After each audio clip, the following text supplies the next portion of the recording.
Hai, minasan konnichiwa. Di video kali ini kita akan lanjut belajar biologi di tema 6 kedua, membahas mengenai perkecambahan dan pertumbuhan. Ya. Jadi kita mulai dari dormansi biji. Jadi kita membayangkan biji ya, biji tumbuhan itu ketika dia tidak ada nutrisi, tidak ada dia di dalam tanah, dia tidur, posisinya dormansi, posisi tidur. Jadi ketika dalam kondisi itu kulit biji membuat air dan cahaya susah masuk. Nah, ini pengaruh asam absisat. Ya, jadi ini mempengaruhi dormansi biji. Ketika biji tidak ada dalam kondisi tidur, dia tidak bisa menerima berbagai macam nutrisi. Ya.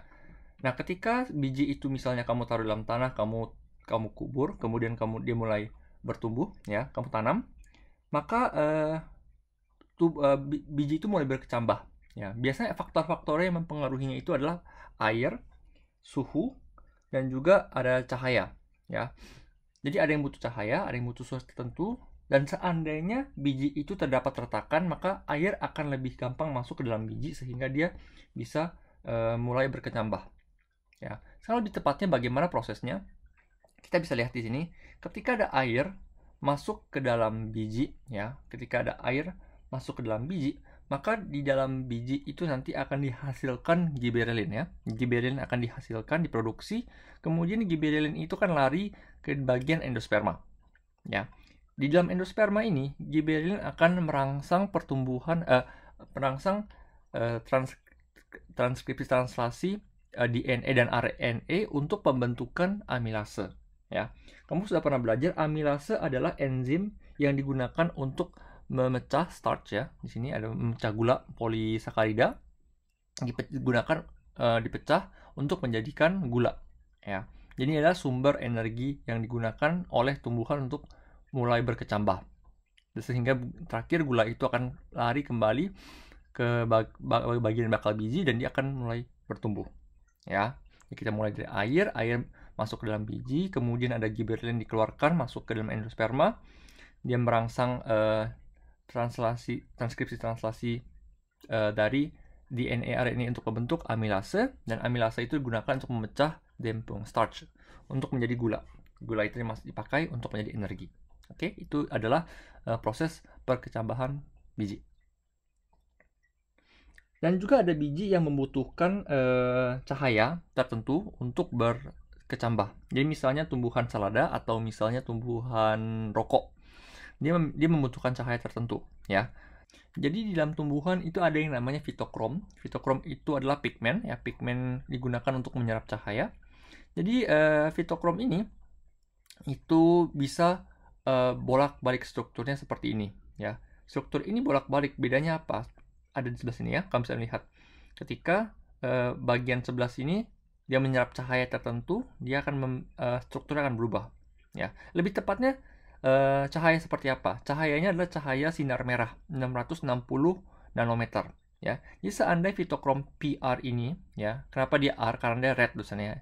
Jadi fitokrom PR ini dia menyerap cahaya merah, dia akan berubah struktur jadi fotokrom PFR di sini, ya. Nah, seandainya fotokrom PFR di sini, FR itu artinya far red, jadi semacam infrared, ya, lebih jauh daripada warna merah, jadi 730 nanometer. Ketika dia menyerap 730 nanometer, maka bagian di sini akan kembali ke bagian ini, ya, yang ada di fitokrom PR. Oke, jika misalnya bagian di bawah, ketika PR menyerap merah, maka dia akan menjadi PFR. PFR akan menyerap warna far merah, far red, infrared akan balik kembali PR.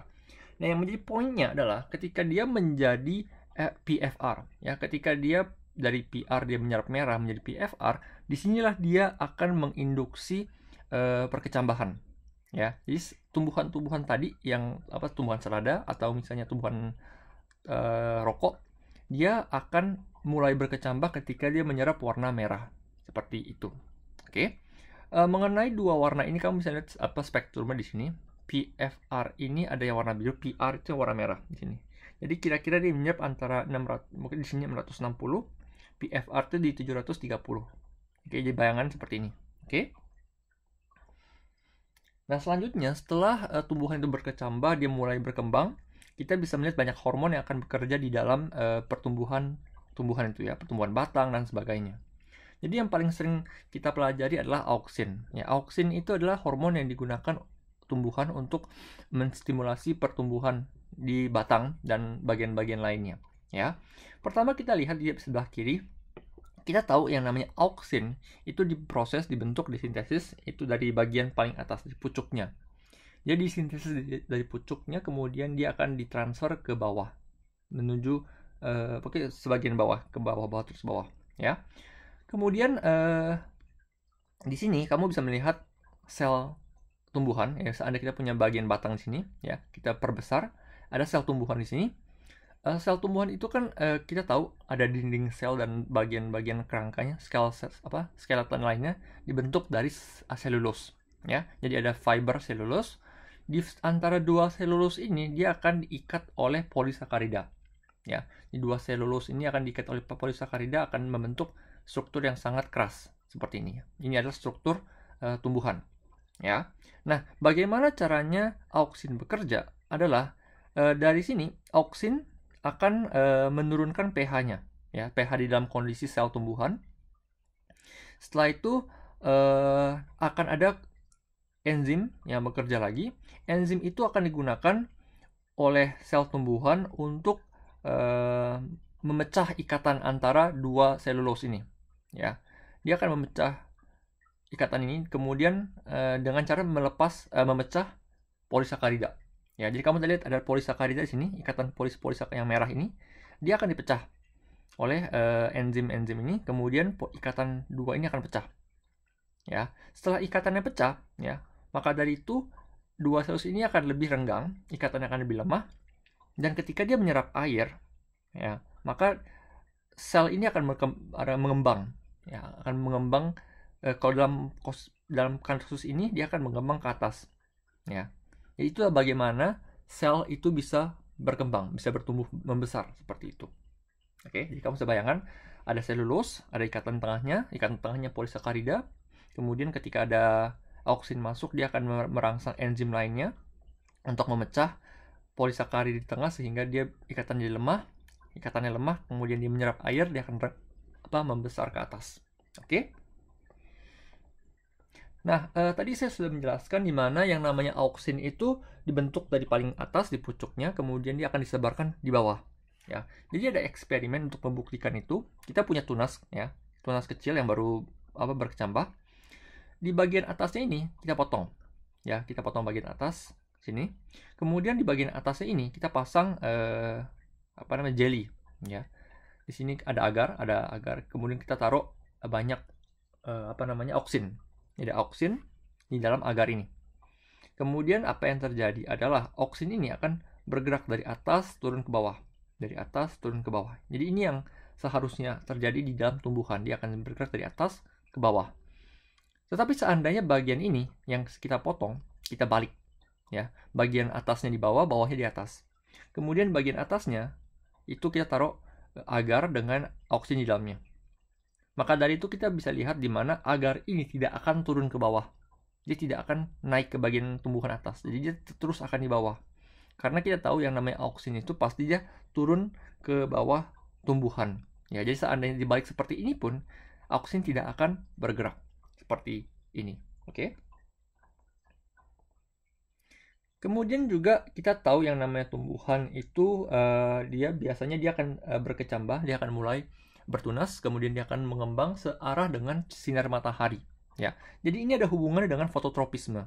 Kita lihat di video sebelumnya, fototropisme itu satu contoh tropisme, ya. Artinya dia punya respon tumbuhan terhadap arah rangsangan tertentu. Jadi kalau misalnya ada cahaya dari kiri, misalnya dari sini ya, cahaya dari kiri, tumbuhan itu pada akhirnya dia akan mengikuti arah cahaya ke kiri. Ya, kenapa seperti itu? Karena auksin di sini. Ya, auksin di sini dia akan lari ke bagian belakang cahaya. Dia sebenarnya tidak suka cahaya. Yang namanya auksin dia tidak suka cahaya. Jadi ketika ada auksin di sini, dia akan mengembang di sebelah kanannya. Ya, akan banyak sekali auksin di sebelah kanan sehingga sebelah kanan ini akan lebih banyak mengembang, lebih banyak membesar daripada yang di sebelah kiri. Maka dari itu secara natural si tumbuhan ini, tunasnya ini dia akan belok ke kanan, belok ke kiri. Jadi dia akan seakan-akan mengikuti arah cahaya. Ya, itu karena pengaruh auksin yang berlawanan dengan cahaya. Jadi semakin banyak cahayanya, semakin sedikit auksinnya. Jadi kamu juga pernah melihat beberapa teknik agrikultur di mana dia mengembangkan tumbuhan di dalam ruang gelap, ya. Jadi ketika ruangannya gelap, cahayanya kurang, dia punya auksin akan lebih banyak disekresi sehingga dia bisa tumbuh lebih besar. Itu juga salah satu teknik yang digunakan untuk mengembangkan tumbuhan. Oke. Terakhir kita melihat mengenai hormon-hormon lainnya. Selain auksin juga ada banyak sekali hormon, ya, seperti yang sudah dijelaskan di video sebelumnya. Fungsi mereka pada dasarnya banyak sekali, tapi saya akan menjelaskan dua fungsi utama tumbuhan, yaitu mengenai pembentukan buah dan pengguguran daun, ya. Jadi hormon-hormon yang akan mempercepat pembentukan buah itu adalah auksin yang tadi, ya. Kemudian ada gibberellin, dan pematangannya akan ditentukan oleh gas etilen. 3 ini, tolong kamu hafalkan, ya. Dan mengenai pengguguran daun, itu ada yang mempercepat, ada yang memperlambat, ya. Jadi mempercepat pengguguran daun itu adalah asam absisat, kemudian gas etilen. Ya, gas etilen sama seperti yang di sini. Jadi ketika dia mau membentuk buah, maka kamu bisa membayangkan di mana dia sudah tidak butuh daunnya lagi. Ya, dia tidak butuh daunnya lagi, semua energi yang dibentuk itu akan larinya ke buah. Maka daun-daun itu akan dibuang, gas etilen dan asam absisat akan mempercepat pengguguran daun. Dan juga sebaliknya, hormon yang memperlambat pengguguran daun adalah auksin. Jadi auksin itu kan ibarat hormon yang mempercepat, yang merangsang pertumbuhan. Ya, semakin ke atas, semakin dia butuh energi, maka dia butuh daunnya juga. Maka dia akan menghambat pengguguran daun, seperti itu. Baik, itu saja untuk video kali ini. Saya akan ketemu kalian di video berikutnya. Terus semangat belajar. Benkyou gambatte kudasai. Sayonara.